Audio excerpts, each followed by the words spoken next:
man, like I had to really advocate for myself out there, and it took me a while. I was just sitting here. I'm like, man, God got something for me. What's for me For is for sure. me. I'm not gonna, these guys got what they got, but it's something greater later for me, and I don't understand it right now, but I just gotta trust the process and follow in it. And it was hard. It really was hard at first, just to feel like I wasn't getting recognized, like I Mm-hmm. like for the work that I put in, and For like sure. everybody else in the area was like, man, like Jordan, you so great. Jordan, you doing good. You doing all this. But I'm like, for me, I'm like, where does it show for me? Like, I'm tearing it up on the field, but where I want it at isn't where it's fulfilling for Mm-hmm. me. So I Hey, I'm a testifying, taste the quiet type of guy. Your bitch on me, no mind. Baby, that's just my type. Like she just what I like. Like you never act this shy. I got you tripping on pop, trying to see you tonight. I'm on that list like I'm next up. If I'm not, then bitch, why is your bitch fucking like I'm next up? Welcome back to the Mike on Mike podcast, where we get into real stories with real people. I'm your host, Mike Robinson, and today I got another special guest with me, my boy, Jordan J. Flag Williams. We appreciate you for taking the time what's going on, my today. God, I appreciate you for having me Or here. most definitely. So how you feeling today? Man, another great day, bro. Another day chopping wood. Another day getting better. Chopping wood. So where did you get that from? Bro, I feel like one of my head coach used to say that, bro. Like every day, go to work, chopping wood, bro. Like just go knock that fence post down just a little bit more. $1 a day, No, 100%. So speaking of your head coaches, who started you on your football journey? Man, On your athletic journey, because you was an Yeah. athlete, you was super athlete to me. Yeah. Look, because I was weak, I was weak. You was super hooper. Yeah, First person I seen dunk ever. No, for real. I feel like my family really is just like a sports oriented. We really was big into basketball, so I feel like that was my first love initially when I grew up. I feel like that's the first thing I remember having, the little Tykes hoop. Most definitely, we all had that. Going to get buckets on there for real though. So I feel like really my fam kind of started that off with like football specifically.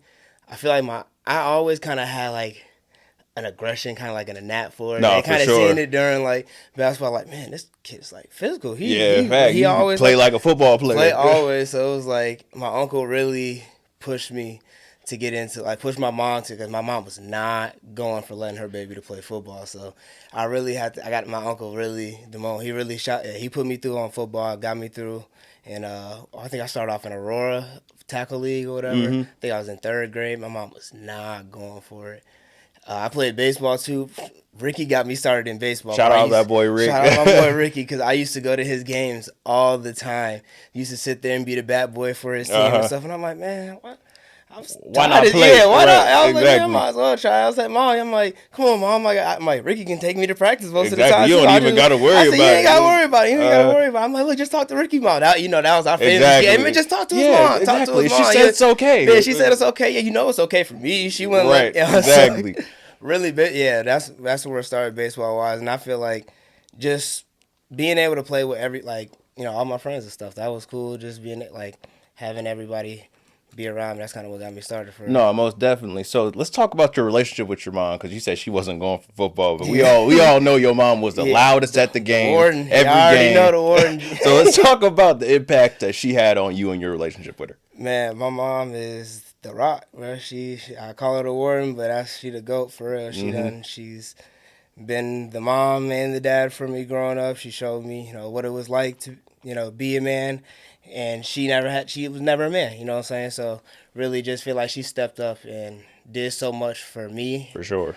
Being able to making my life stress free, giving me the opportunity to go to college, not worry about nothing, just have the freedom to do things that a lot of kids that our age didn't really have. So I'm saying, for sure. She made life easy. She made life easy for me, and I definitely was tough growing up, looking like, man, she is standing on my neck, saying no, I can't do this, yelling.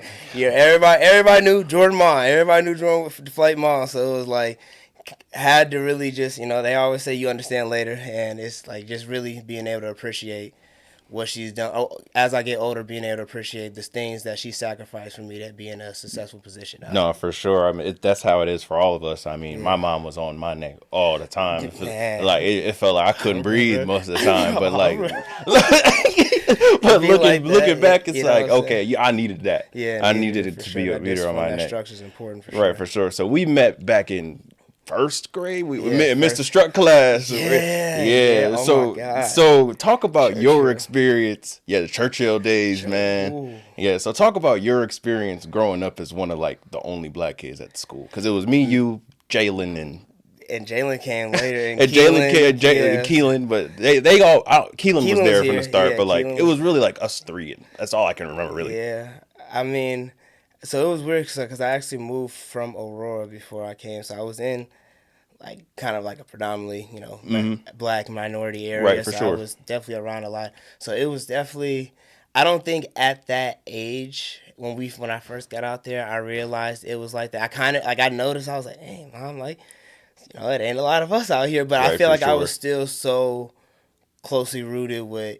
I didn't, I feel like I was never taught to look at color. So it was Right, for almost sure. like, Same. it was something I noticed, but I didn't really think anything different of until we really got older, as we got into like middle school or even just kind of upper into elementary school and stuff, realizing how like different For some of sure. the For things me, are. it was honestly middle school, because that was when Yeah. you had like it was like it was like two other schools that it was three schools that fed into Something like Plank. that. It was Yeah, like but Long I Beach, seen like it everybody, was yeah. like more minorities that were at other schools, and I'm like, Yeah. I was like, where did all y'all come Come from? from. Literally came out of nowhere. Literally, I'm like, man, we did not have all these Yeah, kids. no, Where was y'all living exactly, at? exactly. And it was like when we was little, it was almost like, dang, it was just how we seen that, like Churchill, how it was the Literally, hanging out that with that was our world. our Your world. your suburb is your world. We wasn't venturing out yet, and then we was like, man, they live over there. There's they more right of us there. out Yeah, here. Like, yeah, it it's was not fun. only us. It definitely was fun. No, for sure. So, like I was saying earlier, you've always been one of the best athletes in our class and in our grade level.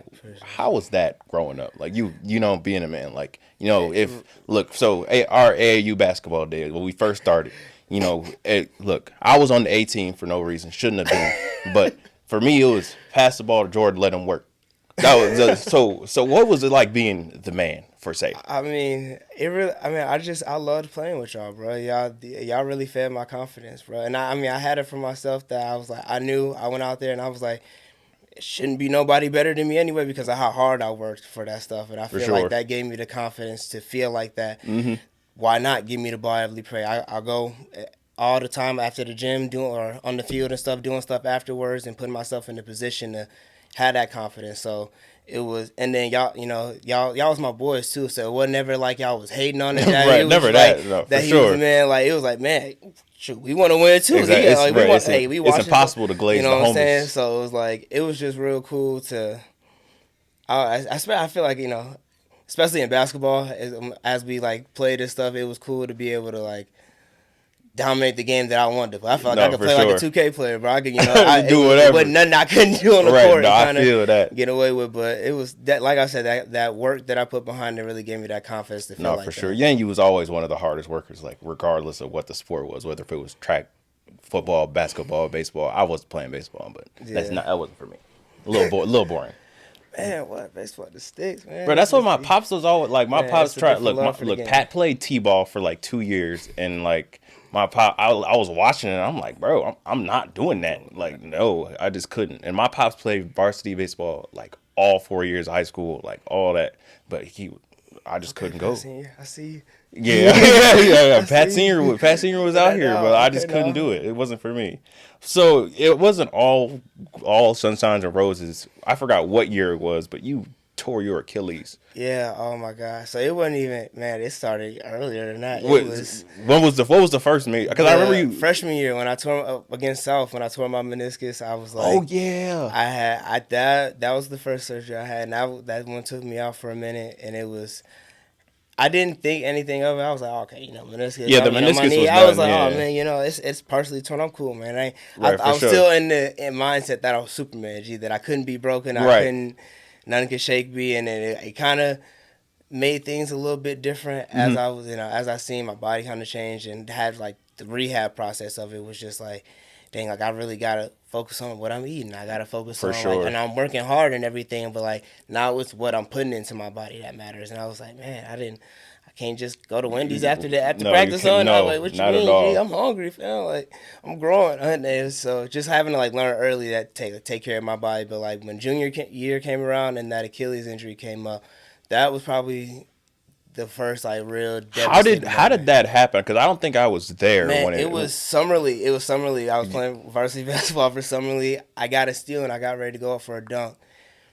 And I felt like somebody shot me. Yeah, I legit thought somebody shot me. I turned around and wasn't nobody behind me. it I was was on like a your foot, like fast you break. kind of left and your foot stayed on the Just ground yeah, type. I don't even like I don't even know like how to describe because I was so like it happened so quick. Was it And I like just instant? turned. Like was it I like? heard it like I heard it pop and I was Ooh. like I thought that's what I said like I thought I got shot. It sounded like in my head that's what it sounded like, and I was like. I dropped to the ground. In my head, I'm thinking, okay, I just rolled my ankle or Right. something. No, I'm for sure. tripping. But I can't walk. I couldn't like walk for real at Right. first. I Couldn't was put kind no of like, pressure on it or I couldn't. nothing. I was like dragging, limping it because I kind of hit that Kobe walk off the court, kind of like Right. strided off a little bit. But after I sat for a minute, they had gave me some ibuprofen, ice or whatever, and I was like, man, like This might be serious. I said, this might be for real. G. I said, ain't no way. I said, I gotta go home, bro, because I know my mom was finna be home. My Right. mom wasn't at the game or anything, so I was already terrified that I had to go tell mom. I got hurt. That'd be the worst. Having to tell my mom having to tell my mom, mom. like I'm already. I'm like, man, she gonna be mad that and she ain't at the game either. So I'm Right. like, I ain't letting them call an ambulance. I called Jack Allison, pulled my car around. It was at Oswego East. And I told them, I'm like, oh yeah, like I'm gonna have somebody drive me home or whatever. Just pull my car out in front. I'm gonna talk to somebody in here. As soon as Jack pulled the car out in front, he texted me. I said, all right, like somebody. I'm like, I'm good, y'all. I'm like, I can like limp to the car at least.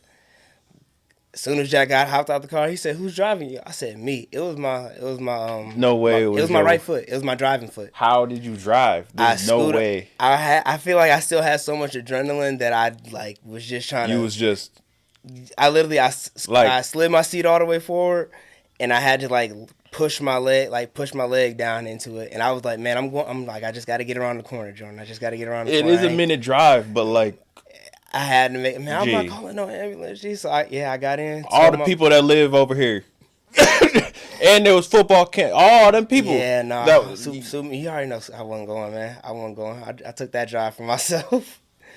Yeah, I told my mom, and I was still in the mindset that I didn't tear my Achilles. I was still like in denial because I knew what that injury Right, for meant. sure. I had heard so much negative things about people not really being able to come back from it and just not being the same. I said, dang, I almost felt like why me? I put myself in a position where I worked so hard to set myself apart from other people that like why I already had my meniscus. Okay, I was like okay now let me sure. change how I eat and let me focus on some other things. Why is this happening to me? Like, especially when it was to the point where, like, basketball and football, like, I was starting to get looks at for both. I mean, not even really basketball, but, like, I was starting to feel like football was going to be my thing, and I was starting to get more looks for that. And it was like, okay, like, this going to be, like, this my junior year. Like, this got to be my first full year on varsity because I did the half and half sophomore year on varsity. But, like, my first full year on varsity, I get tape and really could, like, show out. And it was like, man, I got to, like, start behind the 8 ball with this, and it was like for sure. just thinking I'm like, man, I wasn't gonna be able to play that year, and that was really the biggest thing that shook me out. It was like, yeah, like you're out for a whole year with an Achilles injury, and I'm At like, least. man, there's no way, like there's no way, like this book that everybody telling me y'all reading about was not written about my body. It's not written about Jordan Williams' body. So how are you gonna sit here and tell me that my body can't recover faster than what the norm is? So I really was like. After I got my surgery and stuff done, I got it done like a week and a half later. I set it up real quick. Just some KD stuff. Literally, just because they said the longer that you wait, it can my stuff already like rolled up my leg a little bit, not too much, but like they said the longer you wait, the more you risk like stuff like that happening. And I was already ignorant in my head trying to tell myself that I didn't tear my Achilles. I'm literally like I got Yeah, like bro, I got like yeah, a bro, look. Ugh. and it's crazy because I don't like the process that I took through that surgery. I read up on everything, and that's when I really started to like figure out like medicine is different, bro. Like it's the like what you take is different. What you put in your body matters. Not everybody like learns the same thing. For sure, either. yeah, So it was 100%. Everybody's education is it was different. really weird for me to like realize that I'm like, man, y'all all technically have to be qualified to do the same job. How are y'all teaching and learning different things? So I basically, after I got my surgery, I didn't go. Typically, you go into a hard cast for a certain amount of time. I refused to go into a hard cast.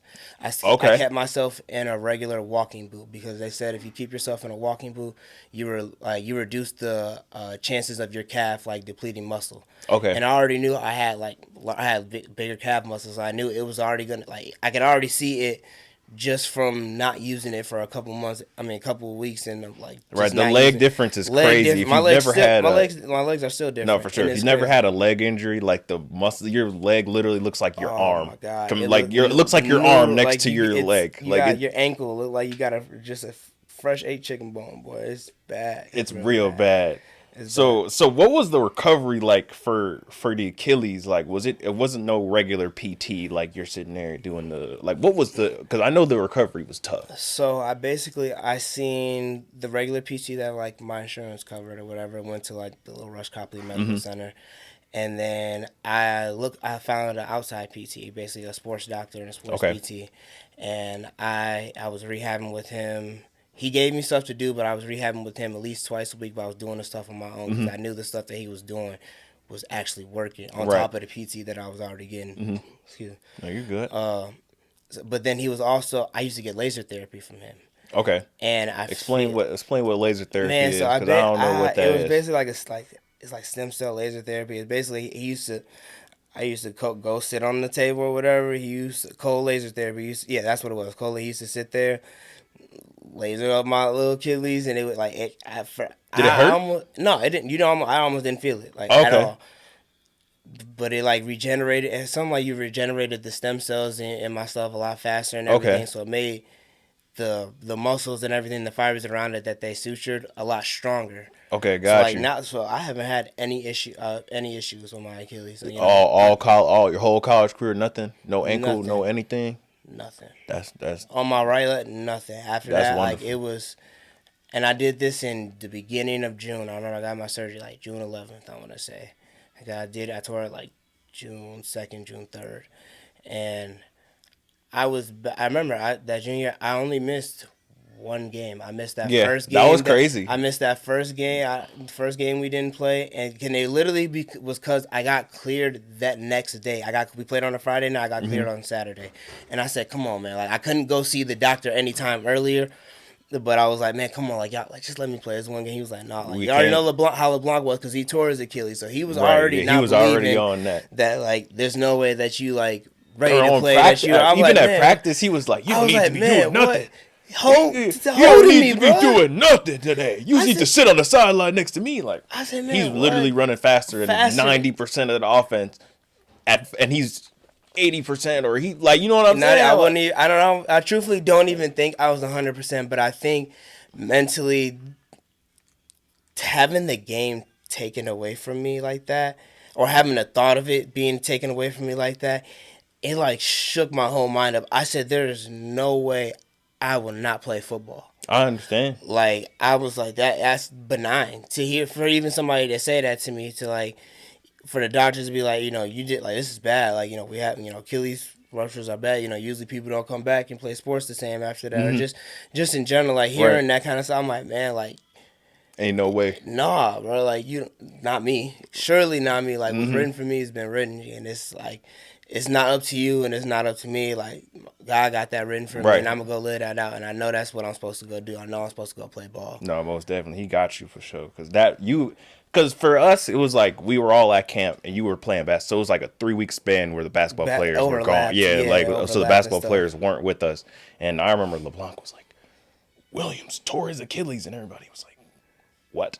Yeah. And we were like, playing basketball season ain't till November. We need him for he missed everything. We was ATH. Yeah. So we didn't know what we was gonna do. So interesting, you missing one game was really a blessing for everybody. Yeah, right. So after that, after you recovered and everything, you had 2 great seasons. What was the recruiting process like? Because it was different for everybody. You know, they pulling people out of class, going on visits. What was that like for you? Man, for me, it was really different. I felt like I felt like, just not even just within my area, but when we went to other places and we competed and stuff like that, and I went to different 7-on-7 stuff and camps, I felt like, man, I'm competing with these other guys One outside hundred here. percent. Why am I not one of these guys that's really getting like The looks. looked at? You know what I'm saying? Like, I had the like school. Illinois was looking at me for the longest, NIU too, and I feel like Illinois was getting ready to throw the offer, and I really was like confused on what they was waiting on. Like, I was like, man, I know. And it kind of opened my eyes. I'm like, I'm seeing other guys pick up O's and stuff, and I'm like, man, like, Where's mine at? yeah, I said, man, I ain't not even on the hate stuff. Man, I'm locking these dudes up. Right, I you know said, what I'm saying? matter of fact, if you don't think I can, line them up. Like, I Right. really, like, I felt like I had that confidence in myself to be able to do that and put myself, regardless of the injuries that I had, I felt like I worked and put myself in the position that I was confident enough to be able to win, just on whether it was offense, on defense, and I feel like it's not even a discredit to LeBlanc really, but I just feel like he strained a little bit of what my recruiting process kind of looked like because he wasn't really, it wasn't really no help. Man, I feel like I had to really advocate myself, and that's where I feel like my mom was like my mom was like, that's where we really started getting super close, and she became my wingman. She was DMing coaches on Twitter and Instagram, following them, getting emails, calling people For that sure. she She know. was like your agent. Yeah, man, like really putting me on game, and like I'm, giving me the contacts of people to hit up and call and stuff like that. So it was just like, man, like I had to really advocate for myself out there, and it took me a while. I was just sitting there. I'm like, man, God got something for me. What's for me For is sure. for me.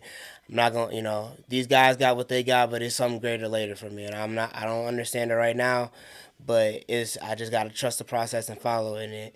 And it was hard. It really was hard at first, just to feel like I wasn't getting recognized, like I like for the work that I put in, and like sure. everybody else in the area was like, man, like Jordan, you so great. Jordan, you doing good. You doing all this. But I'm like, for me, I'm like, where does it show for me? Like, I'm tearing it up on the field, but where I want it at isn't where it's fulfilling for me.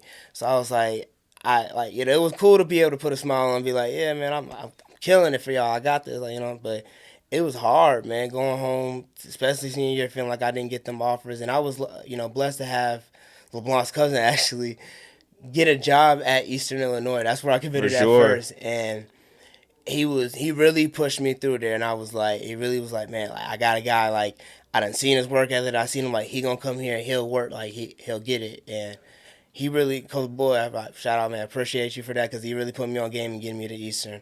No, for sure. Yeah, I was blessed to just be able to, because I almost had such a terrible mindset that I felt like I was good enough. I didn't want to go JUCO or anything else, because I felt like not even pride wise, but I felt like JUCO.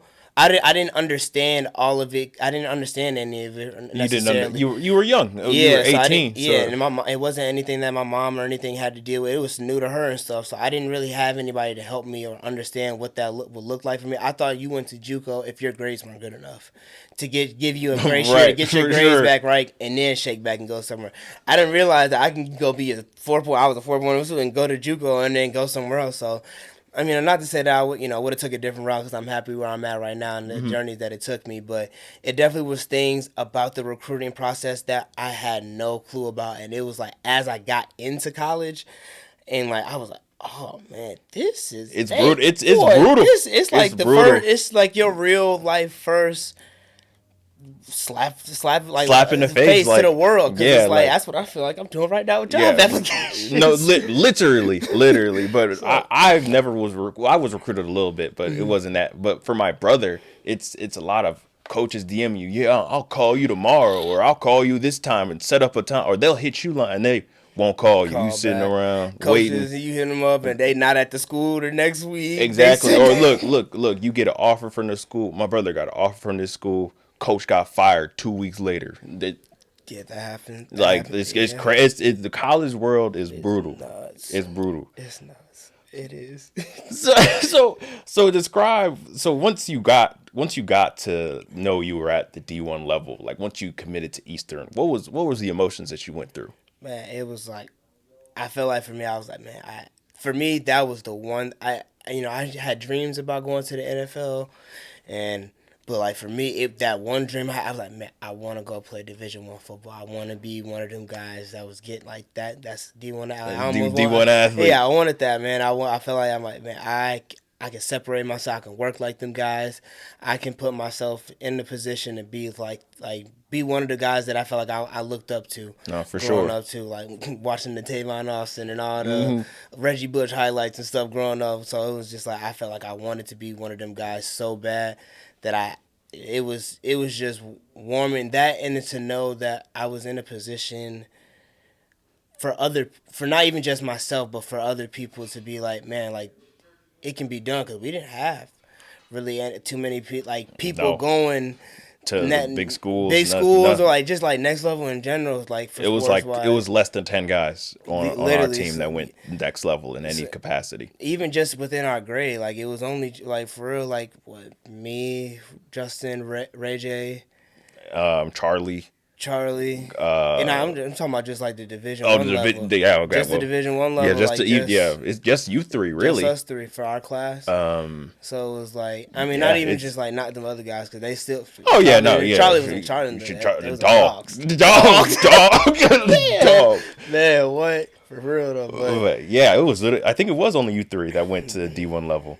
so it was just not like knowing that, like, man, I felt like I did it, bro. I accomplished something. Now, like now let's go. Like like what's next? Now For I can sure. set other goals, and let's see what, like, now I want to go. Now my other dreams could be fulfilled. Let's go see what it looked like to go work to be like in the league.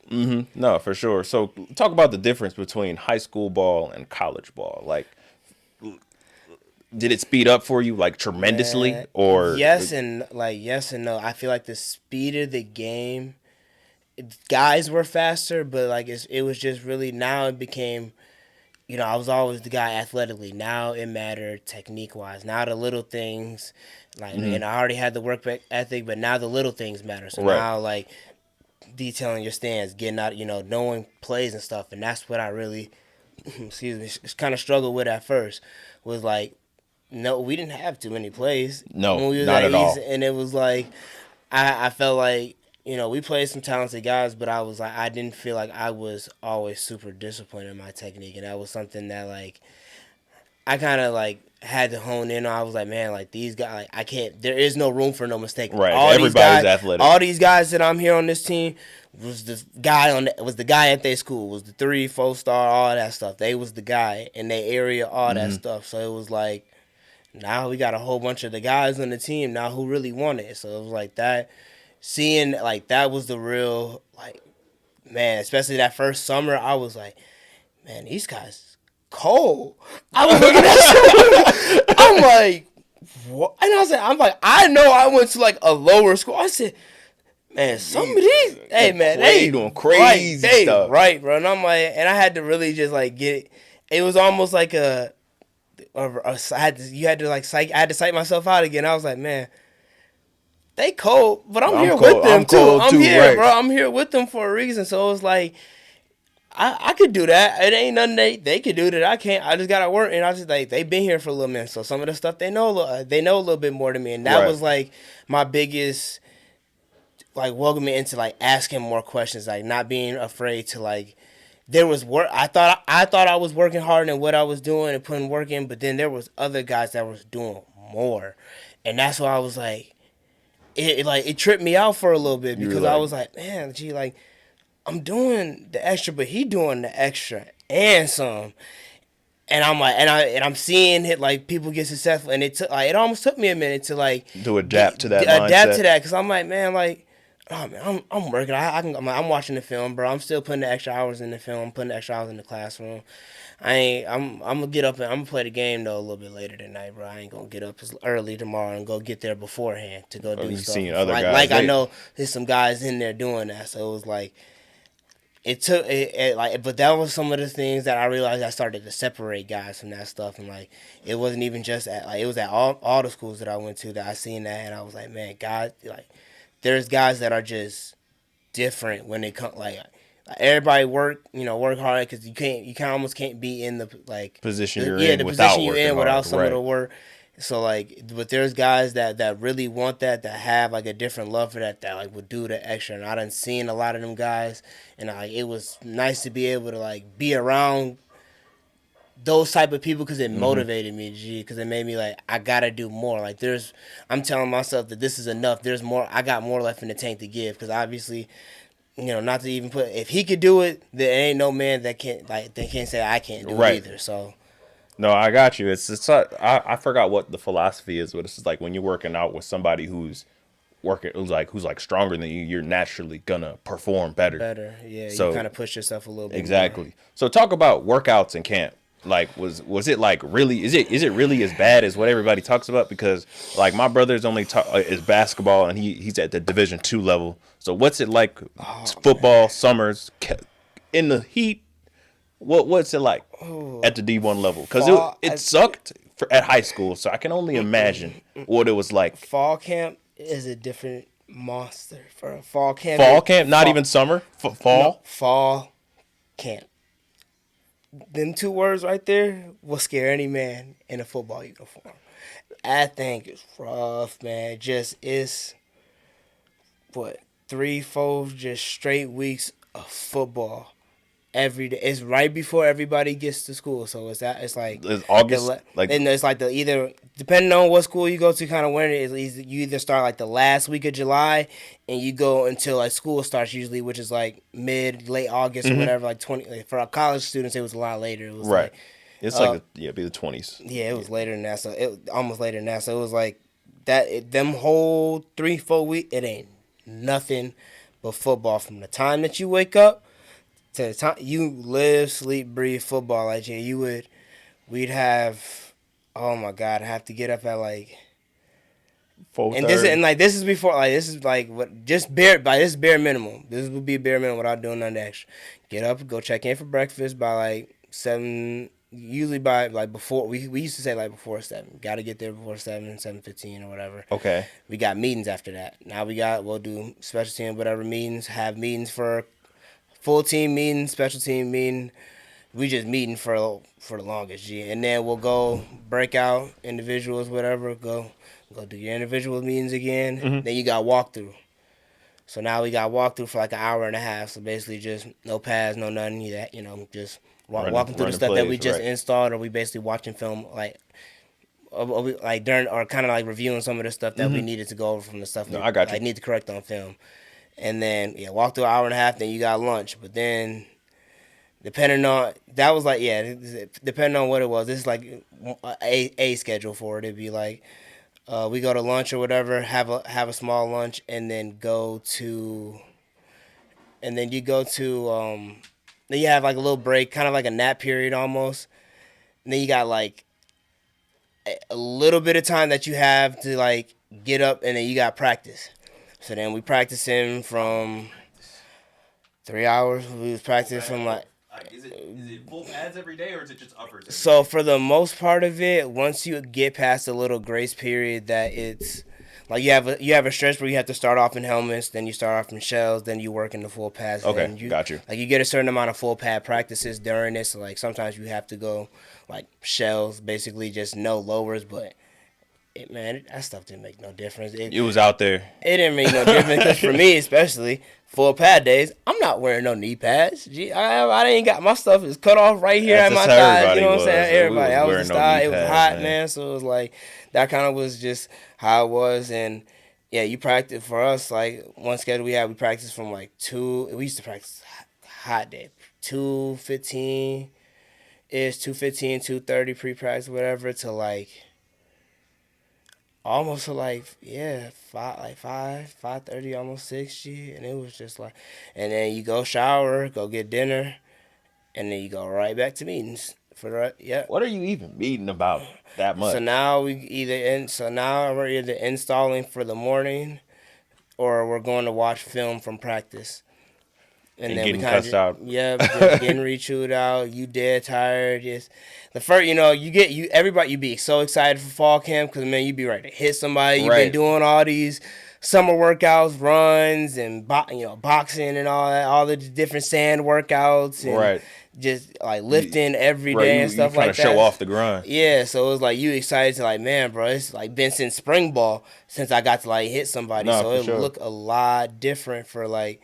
But then like, man, as you get older, you be like, man, fall camp that's It ain't that. no joke. It ain't no joke, no nothing. It's just straight Straight football. ball, and there's nobody else on campus. Nobody It's else all on it's camp. just Other a you. couple, I think it's a couple of that. It's Like like soccer team or whatever, or a couple. Yeah, that's it. Just you and your lonesome thoughts. man.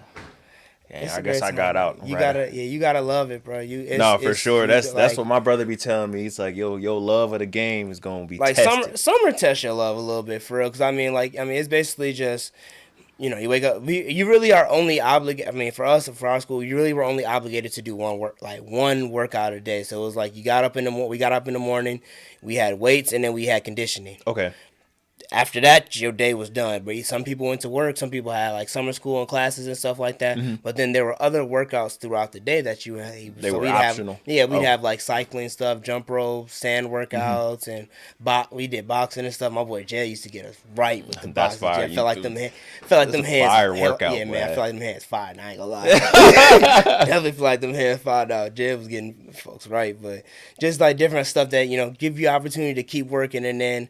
So we were done. I used to do at least most of them. Like saying we used to have like jump roping, and then we'll go do cycling, and then we'll go do like sand one day, and just like do sand, and then like cycling, and then another day we'll do yoga. We'll do like Russian yoga, Sean Vig Russian yoga. That's still one of my favorite workouts to do. What's it called? Russian yoga or Yeah, Russian? it's Russian yoga. Oh, It's okay. like but it's like Sean Vig's Russian yoga. It's like his workout routine. Okay. For Russian. It's right though. Y'all look it up. I'm gonna tell Mike to drop the link for y'all. We gonna put it in the clips or something. Man, I promise you that It is that man fire. gets you right. It's a great full body workout with no weights. All right, a lot of people need that. It's at the It's home good. in your living room. That man, wherever it's great. You ain't Nah, you don't for need a sure. lot of space for it. But yeah, just summer stuff. Yeah, summer stuff was like that. So then, but you basically had the whole rest of the day to do whatever. Mm-hmm. And even after doing like some of the extra workouts, we were done. We were done no later than like 4. Oh, that's not bad in the summer. 5 maybe at the latest, but Yeah, it's summer, bro. So Yeah, so you still got 5 hours of daylight You left. chilling, bro. You get to, you still get to go relax and Mm-hmm. enjoy kicking your feet up and stuff like that. So like I enjoyed summer for me. No, 'cause, that's like, good. It was That's good. good. So why'd you end up transferring? The first time I transferred from Eastern, I just didn't feel. For me, I felt like the coaching situation I knew was getting ready to change. Mm-hmm. And I felt like I was in a position where I wasn't really. Coach Boyd was a corners coach. I thought I was going to go there to play corner. I played corner basically the whole time I was at East. I had begged LeBlanc to let me play safety but as soon as I got to college, I moved to safety. And my safeties coach didn't recruit me. And it kind of was like my welcoming into like what life was going to be like. It was like, he basically almost sat me down and was like, G, like, I didn't recruit you, and I'm like, my family needs to eat, G. Like, these guys that I brought in, that I recruited, them the guys that I gotta go tell they gotta perform, and they gotta do it. Like, you wasn't one of them guys that I recruited that I was highly like trusted in. I feel like, you like, I don't 110% trust. I'm like, dang, like, what you mean you don't trust me? Like, Right. You asked me to jump. Right. I say how high. And then he So it kind of was just slapped you in your face. Yeah, and it was always kind of like pointing the finger. I mean, I'm like, man, I can't be around nobody that don't have no like. I had a confidence in myself, but you don't have a confidence in me. You won't stick up for me in situations. Right, for sure. A coach had got into it with me because I was trying to. It was after a game, bro. It was after our homecoming game. We got stomped. Stomped, bro. And it was raining, bro. But we were playing Eastern Kentucky, bro. I'll never forget it. I was going to take a picture of my boy Quentin Pringle, bro. He was long-term friend, bro. We played Patriots football together and stuff like that. Been close for a long time. He played on the other team. I wanted to just get a picture with him. You know how everybody be. Right, bro. for sure. But we started fighting the other team. So we're on like the whole other side of the field. I'm trying to like go, see where our people's at so they can like get a picture, say what's up or whatever.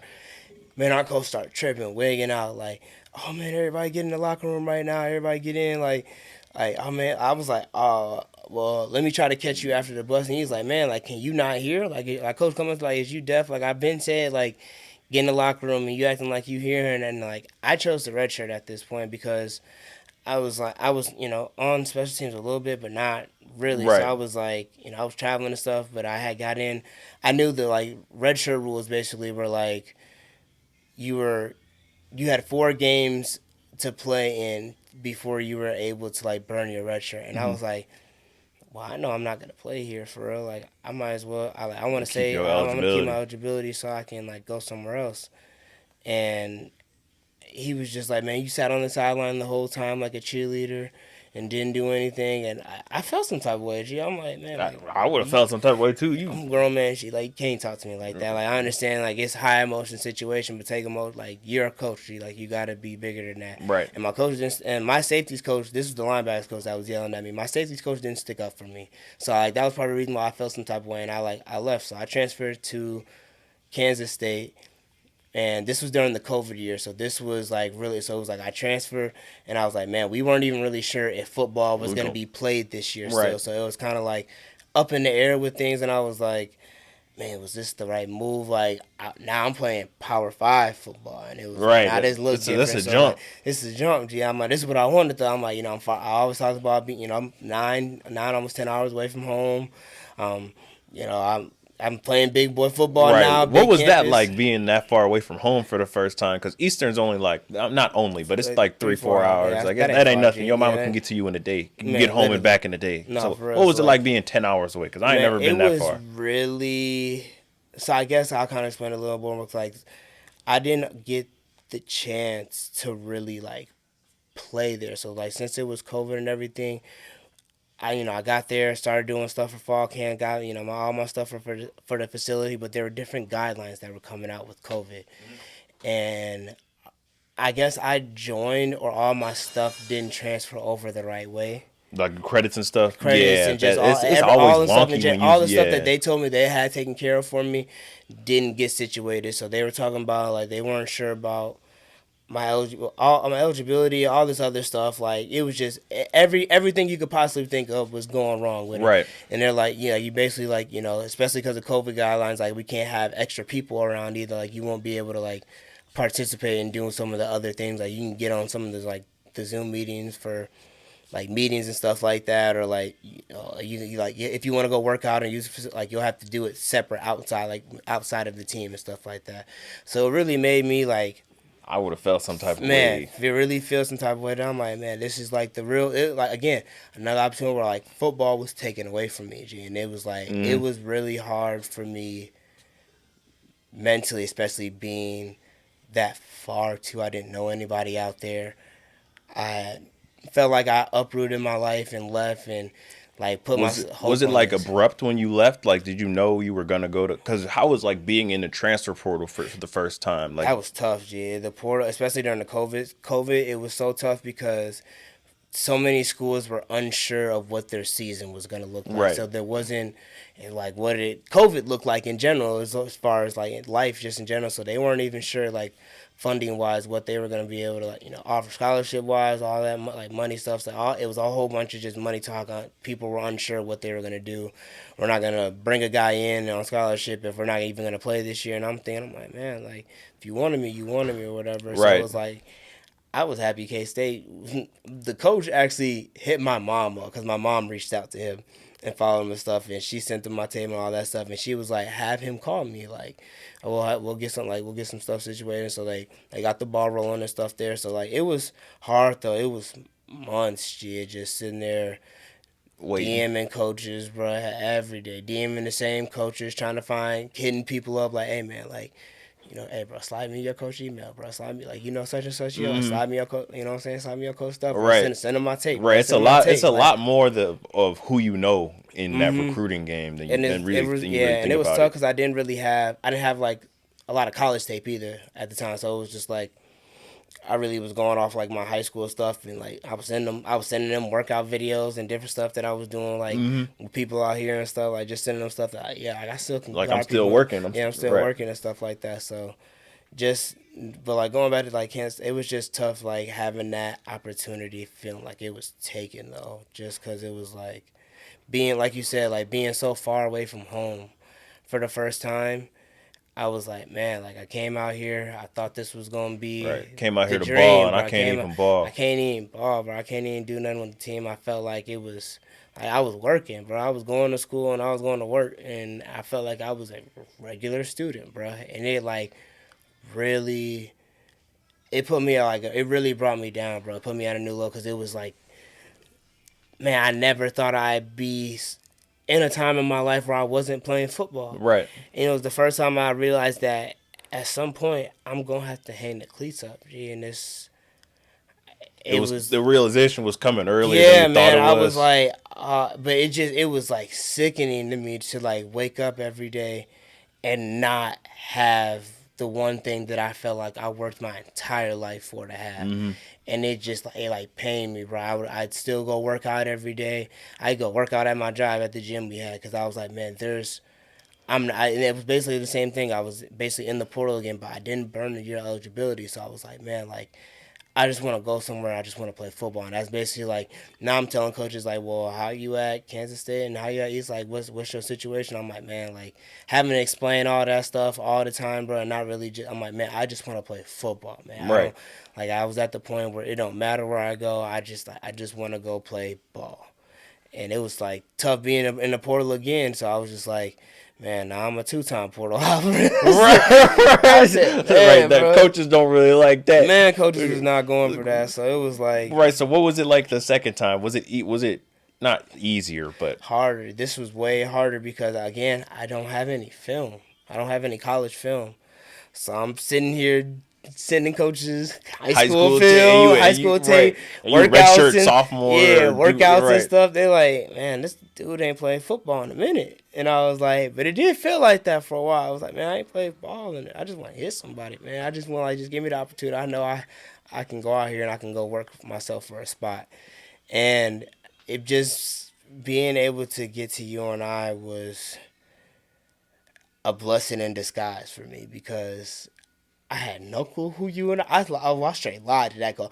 I was telling them all about how I love, man. I used to watch y'all and man, what? You was Didn't selling know the dream. man. I said the dome, bro. The dome is home. I can't wait to be playing. What? Imagine being able to play in the dome in the Midwest and this. Oh man, I was selling that stuff. I got in there and I was like, I ain't taking no visit or nothing. I said, Where is this? Where is what in the world did I sign myself up for? Was it in like the middle of where is UNI at? It's in Cedar Falls. It ain't really like the Where middle is of where it's in Iowa? It's So like northern-ish Iowa. To me, it look like this. It's like northern-ish Iowa. Like yeah, cause like I don't even know any major cities in Iowa. man, So like it ain't no. So this is like I crazy. know There's Iowa City, like where the University of Iowa, Iowa and is. then Des Moines. There's Des Moines where like Drake is, and then Ames is where Iowa State is. Okay, that's where I know because my homie, he used to live over there, 2 houses away. He went to Iowa State, and Liam? Will now. Will. I'm sorry, that's so funny to me. Like he used to get on people. It's Will now, guys. Don't call me Liam anymore. Like he used to get. Man, so I ain't gonna hold it. If I see mad. folks, I'm gonna call him Liam. And he gonna have to check me because that man, he's been Liam my entire life, and you ain't gonna switch it up now. That is too funny. So once you got to UNI, how did your perspective change? Man, I was ready to work, bro. I just was like so blessed for the opportunity. I'm like, man, this is God giving me the opportunity to play football again, and I will not squander it. I will not do 100%. anything to. And it was tough, man, to really get out because I had to really work from behind all the way. I had really, really talented guys.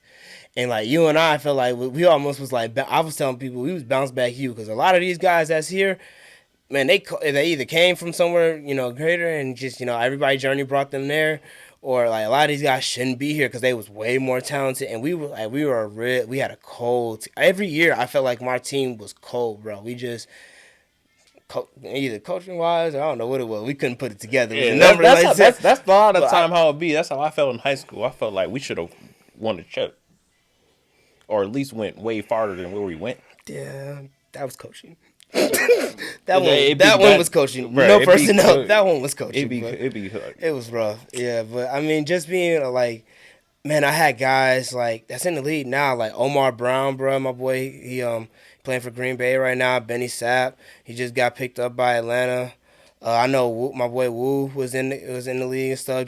Robbie just got picked up by Tampa. K Dub on the Saints. a bunch of league guys in Trevor on the UNI. Saints. Okay. Jared just got picked up by the Ravens. Like I was playing with a bunch of Brink killing it in the CFL right now. Bunch of league guys. League on guys, team. bro. Like I'm playing with a bunch of guys and like it's guys that didn't declare. My boy JB, I feel like he still should be going to play in the league right now. Like it's guys that was real life cold. That just was. That's where I had to get in the position where I had to learn a lot. Cause I had a lot of guys. I was like, okay, man, I'm dang, man, I'm here. I feel like I done waited my time. Now I just gotta wait a little bit longer because like there was guys that I was blessed to be around those group of guys because they gave me a different sense of like what that's when I talked about that work ethic a little earlier. They gave me that different sense of work ethic being around them guys. So I'm like, man, especially man, I really shout out to like Wu, bro. Wu and Benny, bro. Like being around them for real was like almost life changing. Just to see the way that like the love and the dedication behind the game that they had, bro. Like since they was kids, bro. Since they was just doing this stuff and like having that dream, like man, I'm getting my peoples out of this. This is what I'm finna do, and this is what I'm gonna make it, and this is right. That's it, bro. Like it ain't no ifs, ands, or buts about it. I'm going to the league so I can take care of my family, and like just seeing like even Dub, bro. Like the work ethic Dub had, he on the Saints right now, man, bro. Like that when I was talking about like that extra, bro, like going to workouts and then doing extra. I'm sitting here after we just got done lifting and running, watching bro in the weight room again. I'm like, Dub, what is you doing, bro? You're like, why are you doing this? Like, and man, that's like why he on the Saints right now. Saints right now. I'm like, that's why. Yeah, bro, that makes sense. Like that's why he different, bro. Like, and I like started picking that stuff up and trying to adapt some of the same habits, but I feel like injuries caught up to me again, and it made it like real crucial for me. I was in a real big turning point after like my first year there where I tore my patella tendon. What is that? So that's basically the tendon in your knee that keeps your kneecap in place. Ugh. So your stuff was just my stuff was in my thigh when I popped it. I had to like it was like where your hand was. I had to it was a little bit to the left though. So I had to like pull it back down. Cause they was like, man, what? They told me either you do it or we finna have the AT come up here and do it. I said, wait, y'all not finna knock me out or nothing? Like I gotta be awake when y'all pop. I tried. My leg was bent already, so I had to Jed was sitting there with me. He was like, oh, you just dislocated your knee. You're good. I was like, okay, cool. Just dislocated your knee. Yeah, it was basketball courts don't really like me. All my injuries been on the basketball court. I did that. We was doing stuff for basketball. I went to jump again, but there was sweat on the court, and I slipped. And boop. But yeah, he helped me pop back in, and I was thinking the same thing again. So this is my left knee now. This is my first. I was like, man, I done had all these right leg injuries. Now I got a left leg injury. Dang, now I'm finna have two disabled legs. So now I got a little right calf and a little left quad. So my legs look so deformed. Your legs look like reverse hourglass. Hourglasses, bro. They look, yeah, bro. It's been rough. So it was like, but that was the worst injury I've had. That injury changed my life for what it is now, and I feel like I still be like, man, if that never happened, I would be in a way different position. But I can't, I can't play with us like that. Like, what happened, and it was just tough because I was finally getting it. I was finally like back into the groove of football, for man. Sure. Like I had a home at UNI. Like I felt like I was loved there. I felt like the people around me rocked with me. The coaches was rocking with me and supporting me, and just they was like, man, just like you gotta learn a little bit more. Just wait your time, and it's gonna come. And I'm showing like you showing the flashes that you can do this, that you capable of doing this, and it just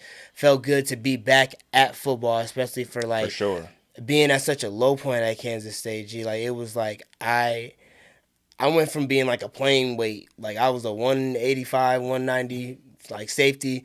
I was like 150 when I got home from Kansas State. But You ain't never been that little. Bro, Not even in middle like school. my people didn't recognize me, bro. My mom, my sister didn't recognize me, and that. But that's what I was saying, bro. Like that drove me to like, bro, I wasn't cool with myself, bro. I wasn't. It just wasn't that. It just felt so. I was so down, bro. And I wouldn't talk to nobody. I was just. I had Right, like you one. I went had ghost yeah, for me. You bro. went Ghost, ghost bro. on I had everybody like for a one good minute. friend out there. She's still a close friend, but I just that I just stayed to myself, bro. Because I was just like, it was so demoralizing for me to not be able to do what I wanted to do, and I'm sitting here. I got a couple. Like I had two of the equipment managers on my team, so they going to do the football activities, and Mm-hmm. I can't go. I can't do anything.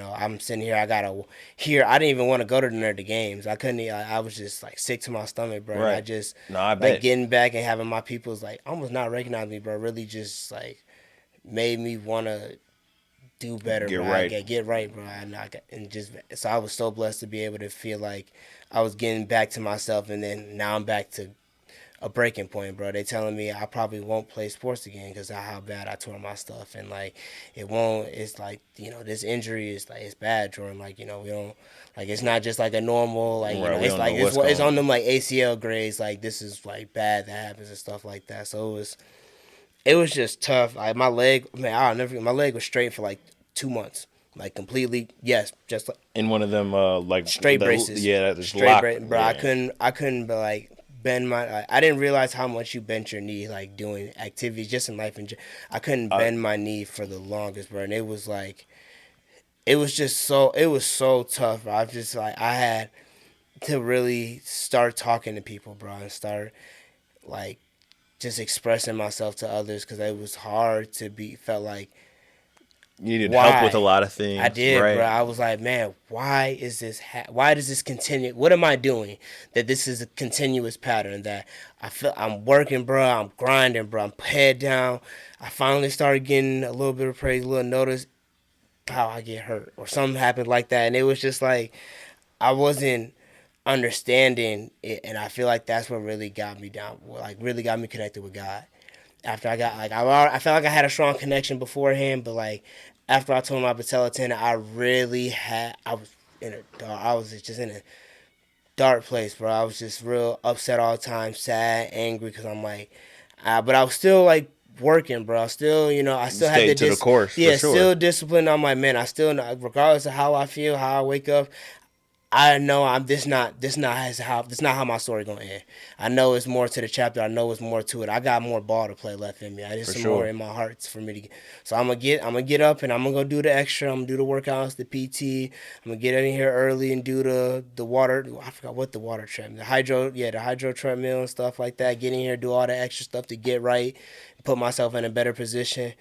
But like I had to go.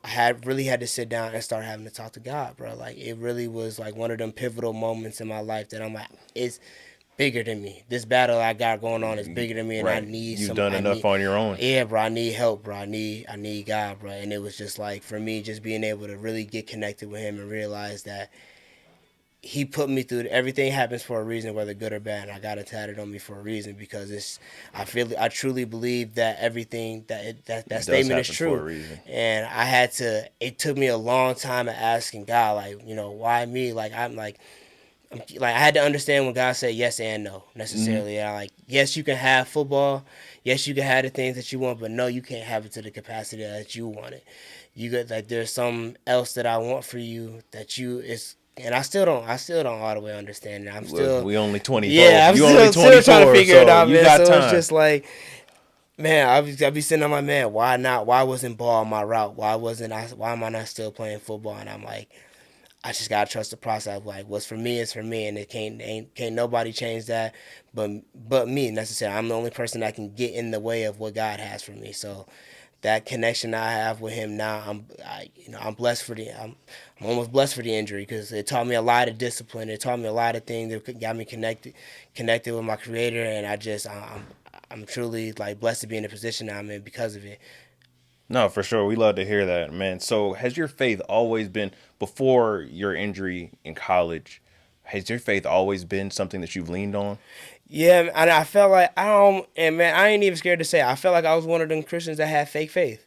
I feel like my family I grew up going to church all the time. I feel like, I knew I believed in God, but I didn't really like pray and like believe in the works of God. There was some that like it really took for that injury for me I feel like the Achilles too almost. I feel like that a little bit too, but like for me, I think I was so young that I was in a headspace that was all me. I Right. did that. It wasn't nobody else. But I'm like seeing that through college and then like just that struggles that I was going through. I'm like, man, it ain't nobody. This battle is bigger than me, G. Like No, for it sure. ain't nobody but God that can do this for me. No, It ain't no 100%. person that I can go ask for help because they don't have the answers. Like He's the only one that can do this for me, and I gotta lean on Him, and I gotta have that faith that it's gonna be cool, bro. He got me. I know He ain't gave me nothing, no challenge or obstacle that I'm not capable of facing. So it's for a reason. Now I just gotta do it, chin up, chest out. No, most definitely. No, that's fire. No, that's fire. Low key, that was fire. So while you were in UNI, you got your master's and your bachelor's. What was your thought process once you got your bachelor's? You're like, all right, I'm finna do another year of school to get my master's, or like, what was the thought process? Because my mom is on me right now about getting my master's. I graduated last year. I'm not getting it. So what was your thought I feel process like I was in in a doing more different school? situation because I've always had the mindset that my mom really instilled this in me. I couldn't do football without school. So I couldn't have one without the other, and I knew that I still had eligibility, and that I wanted to continue to play football. I still had more left in the tank, so I'm like, man. And this was after so I got my bachelor's the year I tore my patella tendon. So I'm like, man, I definitely can't give up now. Like I got another 2 years at this. I got 2 more years left of eligibility. I mean, I might as well knock this out. I can do this in a year and a half, and just get my master's and get done. But for me, I didn't take the traditional route of getting an MBA. So my master's degree is technically called my study was called interdisciplinary studies, but I got to choose two focuses. So I chose my two focuses in marketing analytics and entrepreneurship. Okay. So basically, I was blessed because it was a new program. I was the first person at one of the first people at my school to get that degree. They basically created the program especially for me. So Mm-hmm. like I had my summer courses and like a couple other like regular courses that I went to like classes for. So I had a couple entrepreneurship classes and a lot of like digital marketing analytics classes, a couple Okay. other math classes and Right. stuff like that. And through the other part of it, which was like the internship side of the master's degree, I got to do like real life internship work. So I got paid for my internships that I did That's fire. for a whole semester. I You got can't to work for work with, free. yeah, bro. I worked for, and like a lot of times you hear internships do stuff for experience. Like I got to get paid for mine, and I got to get like basically a degree out of it. So it was like, man, this was like, Oh, you got credit for it? Yes. mm-hmm. Oh, so it was like It a counted as class. like class. It Okay. counted as class for me. So like one of my spring semesters, I had one in person class and then just went to work and then like had football. So I That's basically fire. that's why so I got to really dive into football and then I'm like, okay, like I just got to do my work and stuff. In the between time or stuff, just cut out some office hours, then No, I can for go watch sure. film and stuff. So just being able to like have learning how to balance that stuff was real like it was tough, but it was like I had the discipline that you have to have behind it. Like if you love something, like I loved football enough that I knew I was gonna give everything I could to the game with the time that I have.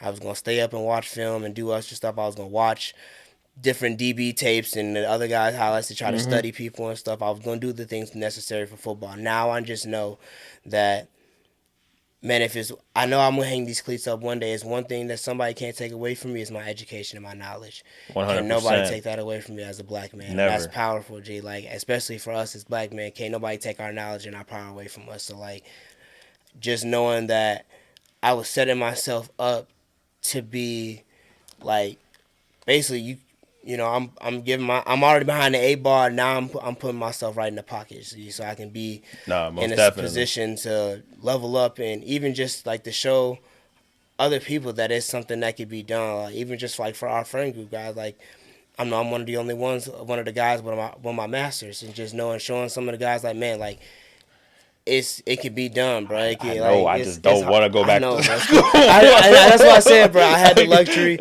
I had the luxury that football made it like easy for me. I had the No, for chance to sure. like go to school and do football, so I know I couldn't do one without the other. Nah. So I was about to say something. You just had a great point about balancing. So with your work, with the internship and work, you only did that for a semester, right? Yep, basically a semester into like the summer. Yeah. Okay, so how were you able to balance football and school when you weren't in that working? Because I know you guys have It was full regular hard, man. schedules. I mean, it was hard, but it was like school wasn't tough. School. I'm not gonna say school wasn't hard, but it didn't. School didn't have to be harder than what you made it be. No, Necessarily. 100%. And learning how to like it was, and I learned it early, and I feel like my mom really kind of again helped me with this. It wasn't ever really what I knew; it was who I knew and how I can apply it. So really being able to use my resources with stuff like learning how to like adequately study some of the things that I need to study, learning how to ask my teachers for extra help so That's big. so I can understand things, and going to the tutors and going to the extra like the learning center to get help and stuff like that. Like realizing it's okay. Like why would I not make it easier for myself? Exactly. Asking for help is not a bad All thing. these people are here offering these type of resources for you. Why would you not take them? Why would you not like use them? Like it's only to your advantage to use them. It's not going to hurt you in any type of way to ask somebody for help. Exactly. So I just felt like, man, why am I going to make this harder for myself? If I can make school easy for me, then it can give me an outlet to be able to focus more on football and the things that I want outside of it. So I was like, man, like, let me just go ahead, I'm like, I'm gonna get cool with all my teachers.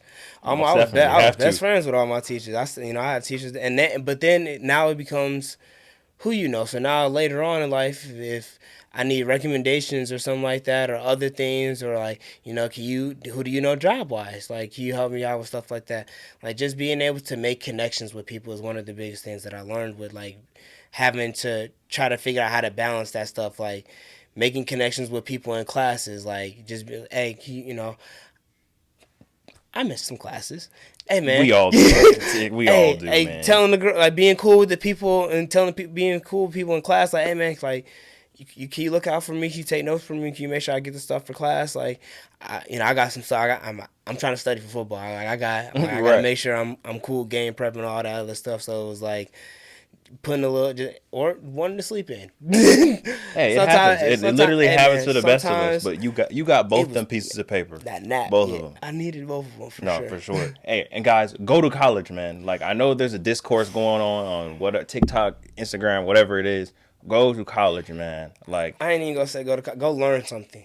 Go educate yourself. What- You ain't gotta go to college, bro. Go learn something. Go learn a trade. Go to school. Go do something that you can put yourself in a position to make yourself financially wealthy. that's what I'm like. That's what I like to hear. So while you were in college, you found you a little lady.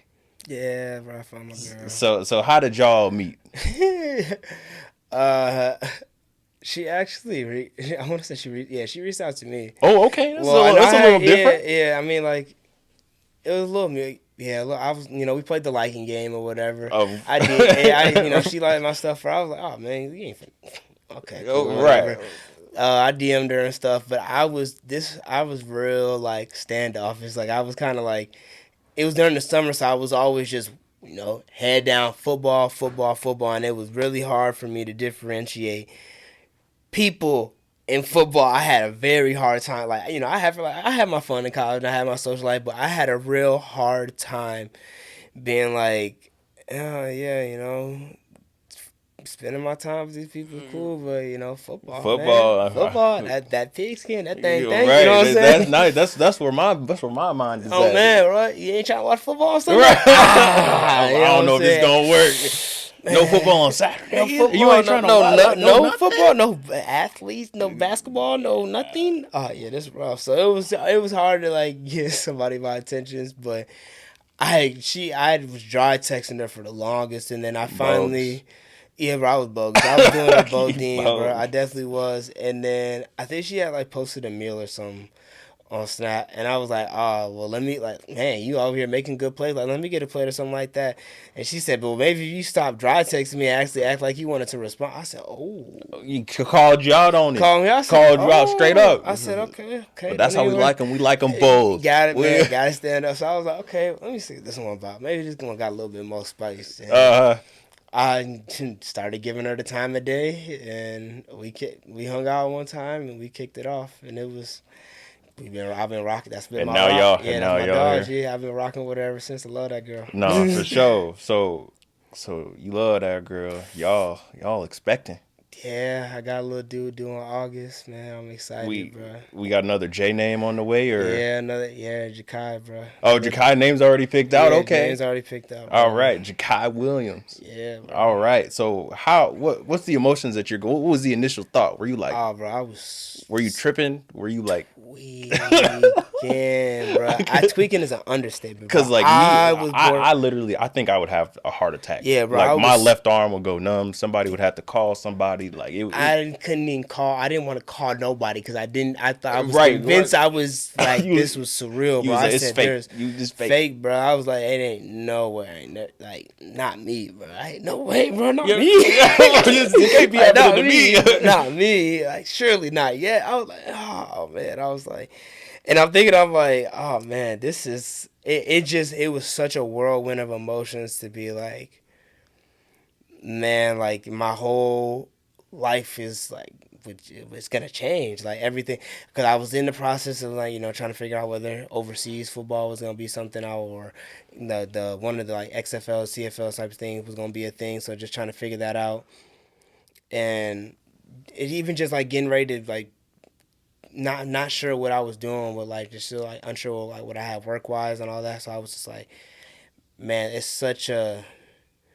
it was a whirlwind of emotions because I wasn't sure what the responsibility necessarily like looked at. Because they always say like you can never be prepared for it, and not that That I Buddha expect for literally it. just said that to me. Like you Well, can never be prepared for it. There's always like this. It don't matter how old you is, how I was thinking about. I was really scared to tell my mom, and that's what was giving me a lot of anxiety. I bet about you the was situation. You Bro, was probably more scared about that that than no, I was. I swear to God, I was. I was telling my girl, I was like, man, forget the kid, like, bro. I'm chilling. The kid The is fine. warden, the Yes, warden bro. has to know this. Are you drunk? Do you not know that lady? She might. It's And like it you was might be crazy a 'cause single mother. Yeah, literally, I said, man, you pick out a nice 6x12 box. I promise you, it'll fit great for me. But she was the chillest one. My mom was the chillest reaction. Like That's so surprising to hear. But I mean, but not honestly. If I just think about it, like, man, the generation that we're in, people like our parents and stuff had us young, bro. Like like my mom had me My pops relative. is 54 and Yeah, I'm 23. Yeah, my mom had me when she was fresh out of college. She was what 22, 23 or Yeah, something my like mom that, was similar 25. age. My grandma had my mom when she was 15. Like so, just like knowing that like the older generations, they was having like you even probably didn't see statistics about it, like the birth rate of like teens versus people who are like 30, 40s now is like almost reversed now. Now like the teen pregnancy things isn't something that is as popular, but more is like now people are later in the age are having kids and stuff Right. like that. So for me, once I really like got over the hurdle of my mom and then realized that, man, I done did everything in my life to put myself in a position to be successful. When that time came, when it was time for me, somebody to be dependent on me, somebody to look up to me, and I felt it was me and my sister are 9 years apart, so I really had the benefit of feeling like I almost had like another kid to raise because just because of the age gap we have. No, for sure. Especially when she was younger, and as we get older now we're a lot closer and stuff, and we have a different type of relationship. But knowing that like it was something that I knew, I felt like in my head, back to that like work thing, that like that discipline, like knowing that I had the discipline, the hard work, that it ain't nothing I ain't never been good at, and I ain't gonna be bad at being no dad. I know that for sure. I know the type of person I am, the morals that I stand on, the type of family man that I am, that I have grown to be, and the respect that I have for just like life and women and like the women in my life in general. So like just knowing that I'll be in a position to be able to give my kids everything that life has to offer for them, because that's what it's about. I know my mom made it easy for me to do life and not have to worry about things. Now it's time for me to get that back tenfold. No, 100%. That's good to hear. And I know we all love to hear that you're stepping up and doing your thing. Like a lot of people like had a kid and they start freaking out and they like don't know what to do and do the wrong thing. The So wrong, yeah. it's lovely to hear that you're doing the right Yeah, thing. bro. We already know like black men had that stereotype of just not being there, not being strong father figures, not being strong men, especially just our age group of men, not being strong leaders, not being a strong group of men. So knowing that I have the opportunity as a dad now, I've already had the opportunity from the coaching standpoint and what I do to impact kids. But now that I know that I have somebody that is tied to me That's for the rest of blood. my life, that's my dog. That little twin, I already seen the ultrasound for the little dude gonna look just like me. Having a little flight gonna be crazy. But knowing like that part of it, like bro, that's a little me, bro. Like I'm always gonna make sure he's straight and that he got everything that he need in life. And it's exciting to know that I get to rewrite the statistic in my on my own way. I know Buddha talked about it on his episode that he doing it, and I love what he doing. I talked to him here and there about like what he doing, and just some of the guys like him, Mike. That Mike got a little do now, so just like My boy Austin Page got him a Austin. Yeah, little Austin dude now. I done talked to Austin too. Like just about man, like it was what is like, and they all said the same thing. You ain't never gonna be ready for That's it, but yeah. it's just Even it's not even them. It's my pops homies and my pops like literally all them. Don't be in no hurry to have no kids. You ain't never yeah, gonna be ready. ready. Like you ain't like So then you gonna tell me don't be in a hurry, but I ain't never gonna be ready. So what you mean? exactly. Like, it be No, hypocritical. it do matter though. Nah, for sure. So you talked about you do stuff with kids already. You want to Yeah. bring what you do in your coaching into your Yeah. fatherhood. How did you get into the coaching thing? So I know you talked about you told me off camera you do youth skills training. Yeah. So how did you get into that? Man, so my trainer that I grew up with, man, Ty Howard, bro. Shout out my dog, bro. TNC University. He got me started with it. He was my trainer growing up. He trained me DB, footwork, all that stuff since I played with him when I was in sixth, seventh grade in the Patriots, bro, and I just been rocking with him ever since. And he was my guy. And it actually started off with he used to have like little groups and stuff like that. And as I got older and stuff, and he had younger kids, I almost became like it was almost like I was coaching them because I was always demonstrating the drills, doing the drills first For and sure. stuff like that. And so then it kind of just like leaned into me coaching it and stuff. I'm like I'm helping the other. I guess he's like, well, Jordan, you know it already. Help the other guys out so they can get right. So it kind of like started like leaning in there, and I was like, okay, like this is cool. And then he got I want to say it was either the Bow Dome or just a random camp that we had worked. He had asked me he was gonna be gone. No, it was at the Bo Jackson Dome. That's how it started. He asked me to come coach for him at the dome because Okay. he was gonna miss a weekend. And he was like, "Oh, like I can't be here, whatever." He's like, you know all the drills, like they'll listen to you, like just like coach it how you like coach it or just show them how you do it if you don't need to." And that's I'm like, man, this is like cool. I got like a little group of guys or whatever, like sitting here expecting me to like Tell them teach what to do. tell them Right. what to do, teaching them. I was like, but then like showing them how to just like do it, and then for them to get it wrong, and then like being able to correct them and see a whole bunch of them get it right, and they're like, oh yeah, like appreciate it. Like seeing like the satisfaction that I got out of that, like helping somebody else. I was like, yeah, like I like that. Like, Yeah, it's cool. this is something like, I can do. yeah, it was cool. Like, and it was like, and it just started from like it started there. So then I was always asking them like, hey, like, you got sessions or you got camps or something I can come help out and work in. And at first, like, I didn't really care about the money or whatever. I just wanted the opportunity to No, for sure. You to want to learn. get that experience. Yeah, I wanted the experience, and I wanted to learn because it taught me the game differently. Being able to learn, like being able to teach a 9-year-old how to backpedal, open, and break, teaching a 9-year-old how to cover 3-drop and stuff like that. And then it gave me a better understanding of the game for myself because now I have to truly be a mastery of my work to For be sure. able to teach somebody this. Exactly. So I have to be able to, and I have to understand it enough to detail it and explain it in multiple ways because not everybody learns things the same way.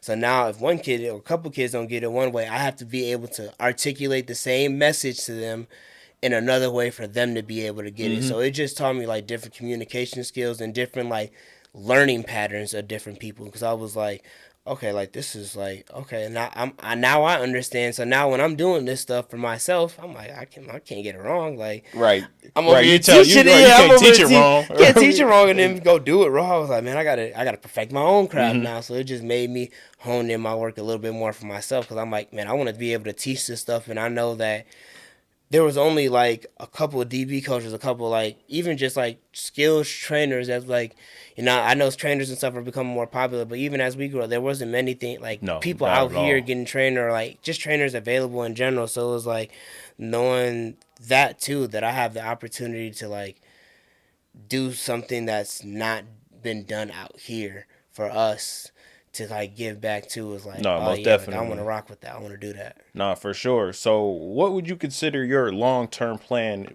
like if you have one in mind? Like, would that be coaching, building a program? We got guys like, Jimmy Carter, who we worked with as kid, Yeah. Sam Franklin doing his hooping thing right now. So, like, you plan on doing something like that, or what? Yeah, man, a big dream, bro. A big goal, bro. I want my own sports facility. And I feel like I wanted that for a while, but now I've really like the more and more I start thinking, it's been on my mind more. So I know it's something that I've been really putting my thought into. But and it was like, and almost like not even the idea of a whole sports facility.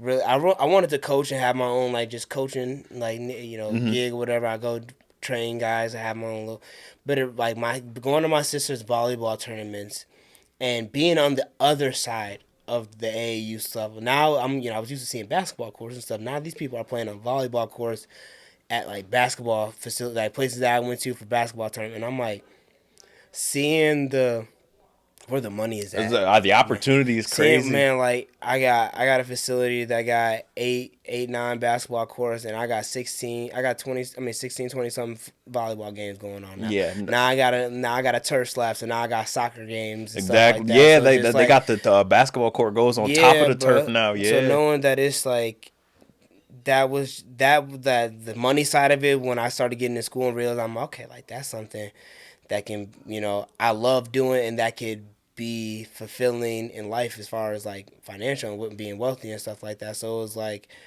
I really was seeing a lot of those other like facilities, Supreme Courts, and all the other stuff that's be getting built around here. I'm like, Hmm. the Voss. I'm like, man, why The can't I have one? M14s and Yeah, all. like why can't I have one of them? Because I'm like, man, especially in like the Oswego area for us because we don't have I don't feel like we have like a rec. You know what I mean? Like a indoor like turf that we can go No, to or they're like anything. maybe Like the we don't big have a turf field in general. Like no, the no. high school fields aren't turf. Like we have to go to commissioners, and most of the time, they're like the Naperville soccer programs, all the other like youth park The district part, stuff yeah, be they having would them be like, you rented out, guys can't and it's use it. only that, and then Nike Park's like 30 some minutes away, so there's no like Right. real turf. I mean, I granted like you can get work on grass, but like having like turf fields, an indoor facility, like knowing that they're a place for kids to be able to go, not only to be able to train, but then like just like during the day stuff, like I had like during the school day and stuff, like people come work out there, people come do different Right, things have that it be a like regular have it facility, be a like regular facility right and from stuff, like but 7 to like 3, and then when the three and kids then are out, yep, it's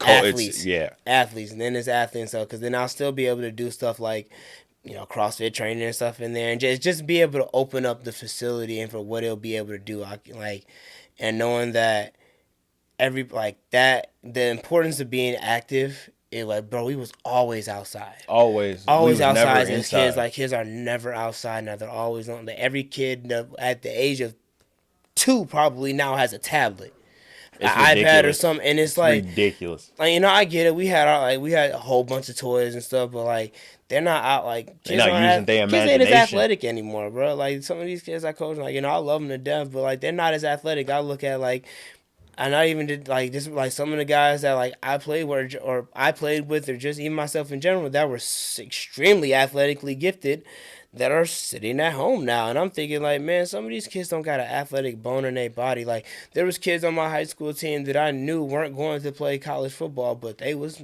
getting right they was doing like they was working hard they love the game like kids don't be outside they don't love the game like that no more so it's like just knowing that I have a space where people will be able to go to, bro, to get out here specifically too to like get work in, bro. Like there's so many of us, bro, and then we're traveling and going to like going to the Napervilles and having to drive to the Chicago area and stuff like to go get different types of training. And there's only a few and far between a couple guys doing it. Like I just want the opportunity to be able to impact people and give back because I know how much I love the game and what it did for me growing up.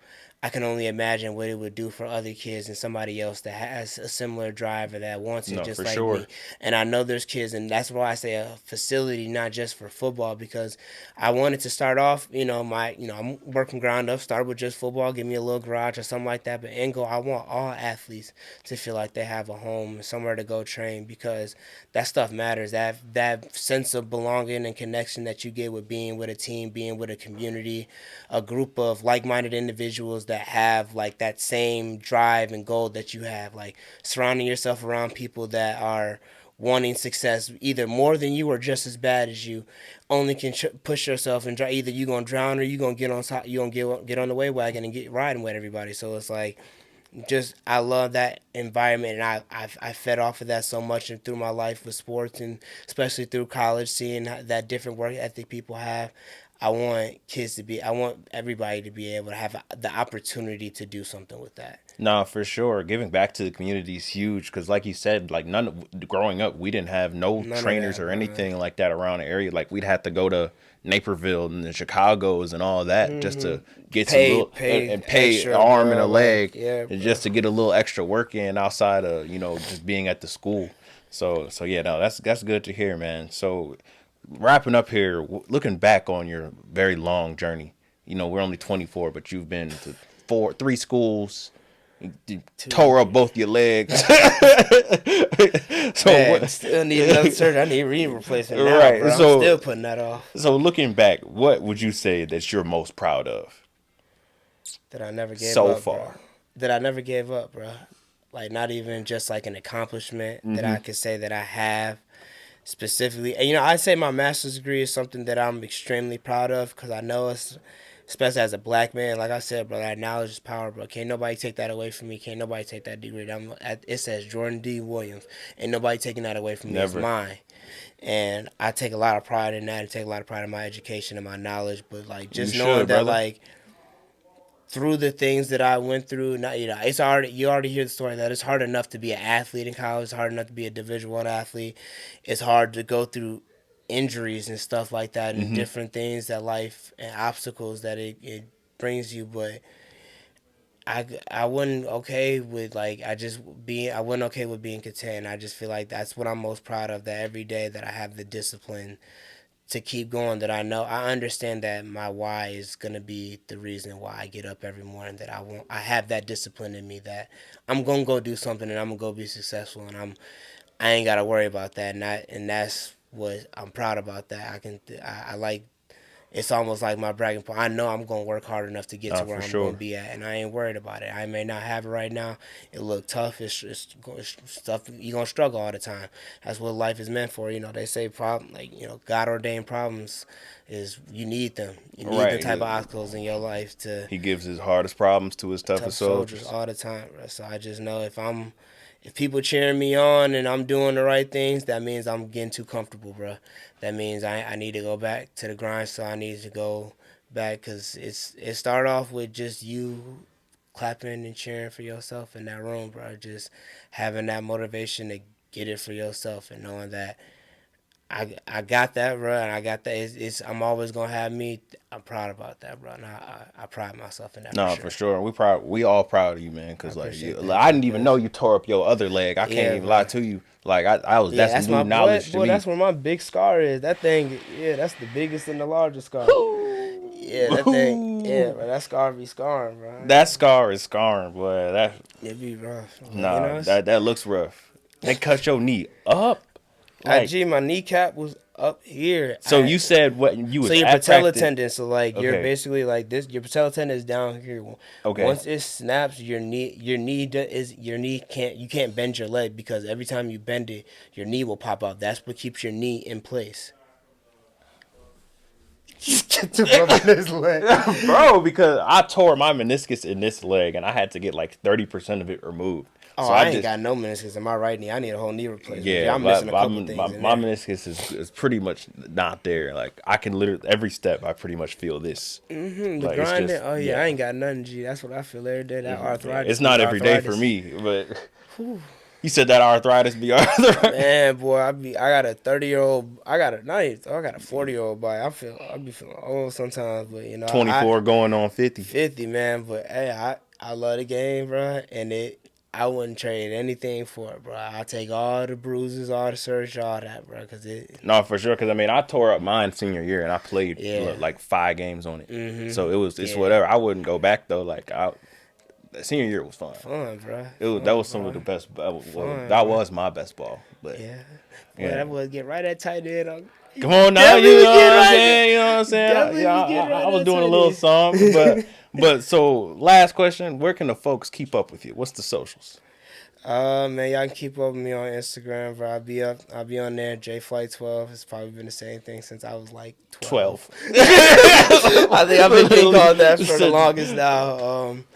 Yeah, I'll be on there. I'll be trying to, posting stuff for football. I'm working on getting a page content-wise for some of my training stuff. I got a couple kids that I've been training in the main term, and I've been getting the video content just because I know that stuff is important right now. Not everybody gonna be able to go pay for the sessions all the time, and a lot of times the first thing people go to find something is socials, bro. Go look something up if you don't know it, especially like sports-wise. You're going to look up drills and stuff as an athlete, so.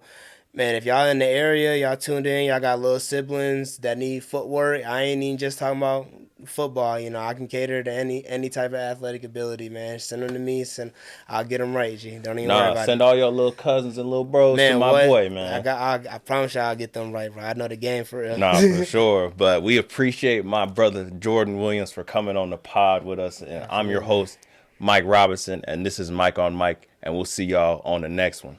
Yes, sir. Yes, sir.